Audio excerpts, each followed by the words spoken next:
Hey, what's up? Some people have been kind of asking, hey, what's the studio look like? So I figured, like we're doing like one of them behind the scenes studio things. Like, Van Halen one did one for the 5150 studio.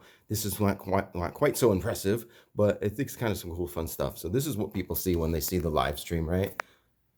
But what's behind the scenes? What does it look like? So basically, like when me and Karina, are doing it, we see like the people doing the on the big screen. We see them doing the posts, and we could read.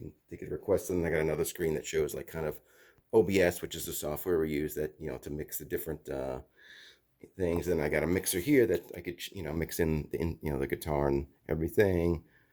There's the microphone. Then there's another microphone. And then let's see what else. So we get the pedals. Everyone always talking about the pedals. This is the latest pedal board. Got some cool. Any guitar geeks will love this. There's some really cool boutique stuff. And then later we'll check out the room of special worldly pleasures of pedals. This OD. I've done actually almost a lot of these pedals I've done demos on YouTube of those specific pedals. So if you like anyone, check that out. And obviously here's the amplificator.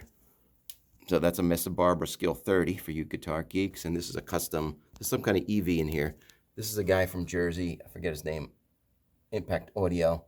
That number probably doesn't work anywhere because this is like a 20-year-old cabinet. But it's like a custom-made cabinet that has ports and sounds better than like your typical. Here's your Bono glasses just for fun. Then there's a 2-Rock Emerald Pro, which is a pretty rare amp. From last I read, there's like 80 he made. It was one of the earlier models 2-Rock made, and a Tone King Imperial. So this is a great, if you're into Fender, that's great. If you're into like 2-Rock is like a Dumble sound, killer amp, and then the Mesa Barbara is like a Soldano on crack, but also has a killer clean channel. And there's an old Bogner cabinet with I forget. I think I have a scumbag in there, but that's a little Wagner cube, which is cool. The Wagner logo came off. Then you got the Good Vibes Only. Here's a custom Telecaster, and then there's a Tom Anderson. Let's look at the guitars. Got a Tom Anderson Cobra, which is a cool guitar. Very good, very boutique for my musical snobbery. There's your mixer. So what's cool is that mixer is all digital. So I could just mix on the iPad, and when we do live shows, it's really easy because you just plug everything into there. No. I used to have an 80-pound mixing board, and now it's an iPad, which I love. Then there's just an old bass cabinet from like the 70s. I think this is from. I think it's a Baldwin. Then we got the laser machine, which I don't usually use. We got some bongos if you want to play. And then this is one of the speakers we can monitor just on a little RCF 10-inch. And then for people who visit, they could kind of hear us on the big RCF. I forget what it's called. That little speaker is an HD10 RCF. Really good speakers. Made in Italy. And then this guitar. Here's a Dean. I think it's called the Blue Starburst or something. I got this in the 80s, man. And it was used. So this is like from early 80s, obviously. And it's still, I don't play it much lately, but it's a cool. And it's got, if you look, the strings are black. They're not silver. They're like coated black, which adds to the metal vibe, right? Here's the air conditioner. So it gets hot down here. We got an air conditioner vented out because the window's small. And then behind here is just like, like just stuff, lights and cases and among cases and cases and cases and drum stands and nothing super interesting there. Then we move. Here's the area. Oh, here's a Fender jazz bass, great for when I do demos. Here's where all the magic happens as far as practicing. So when I'm learning songs, I usually warm up on the keyboard with some vocal exercises. Then it's a pretty good setup because I'll use like YouTube to play the cover songs or an oh, check this out. Here's an old. I'm still using this classic iPad. This still lasts. Granted, I've taken it apart a few times and replaced the jack twice, replaced the battery twice, but these things keep on ticking. If you know how to just replace the parts. These were made. The parts were easy to replace in those older ones. So hey, if it works, right? But then I have song lists of here's the songs that I'm working on, pages and pages, and I get to them eventually. And there's a Korg Trinity keyboard. It's beat to hell, but it's a cool keyboard. And then here's the special secret room of pedals. Yeah, I mean, if you pedal geeks, that's an old TS9 modified, T-Rex, delay, tube driver. Here, this is from like the 60s. Here's a Fox Fuzz Wow, whatever. That's like really ancient stuff. Just here's this is history. This is music history. This is like a 1970, literally like not a remake.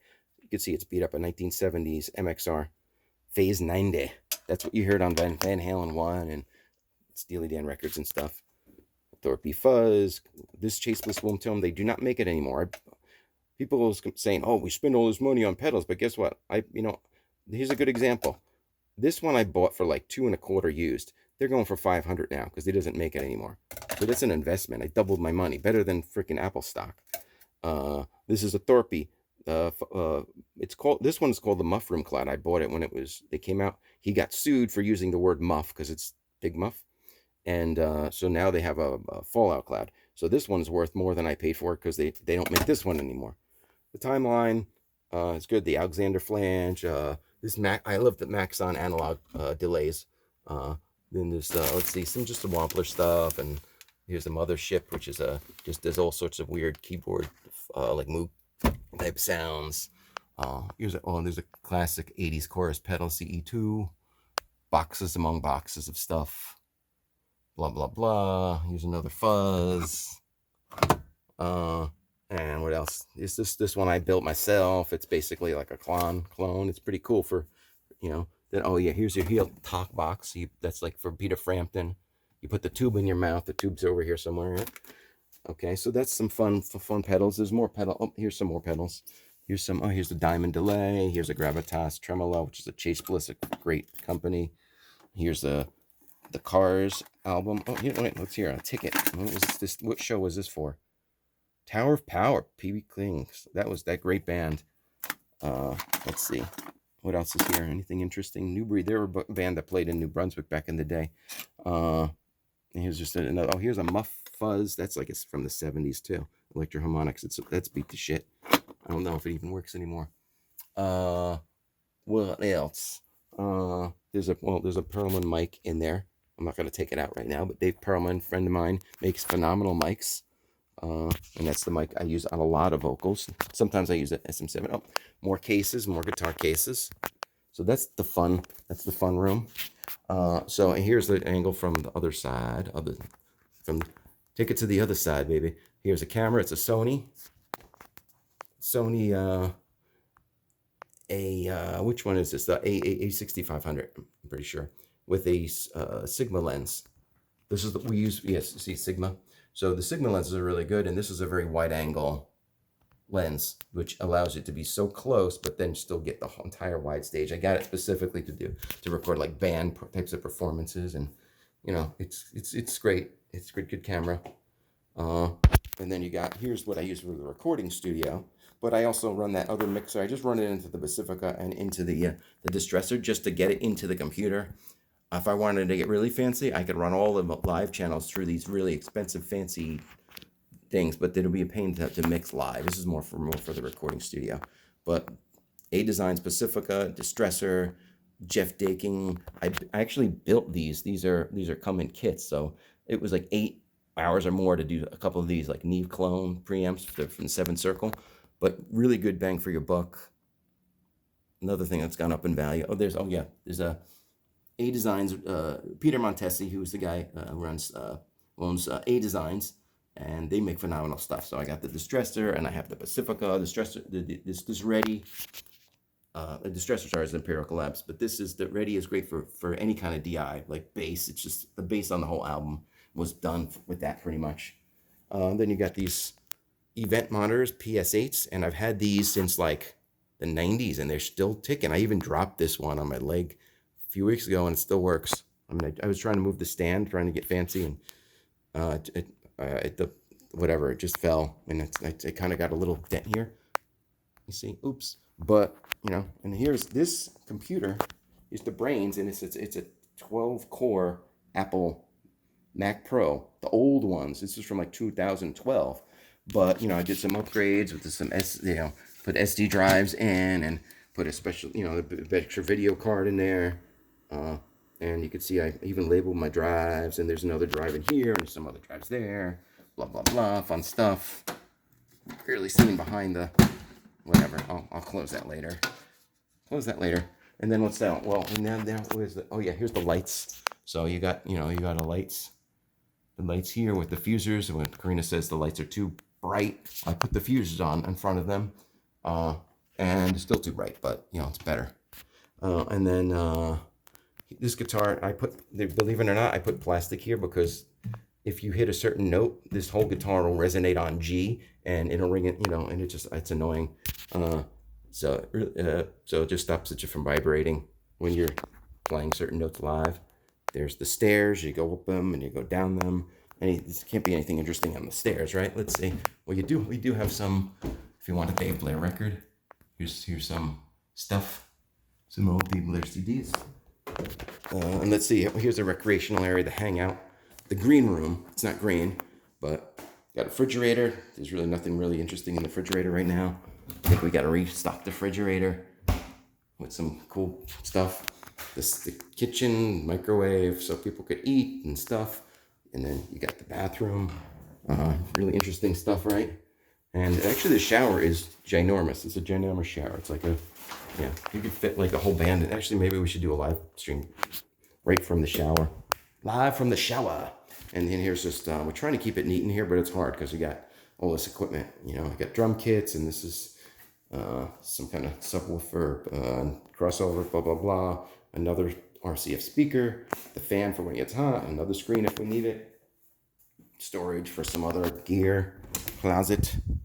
You got this box of all sorts of microphones and stuff, cables, you know, some more monitor speakers, chairs for guests who want to come and hang out. And that's about it.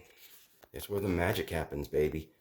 And of course that's not all. Most of the guitars are upstairs. Oh, what else? Here's a ASAT special G&L, really cool guitar, cool, bright, sunburst, great sounding guitar. And then yeah, upstairs there's a lot more stuff, but I'm not gonna go up there. But this is and I'll do another video of just all the free guitars and stuff. But anyway, hope you enjoyed all that fun stuff. I'll do separate videos on some of the pedals and stuff.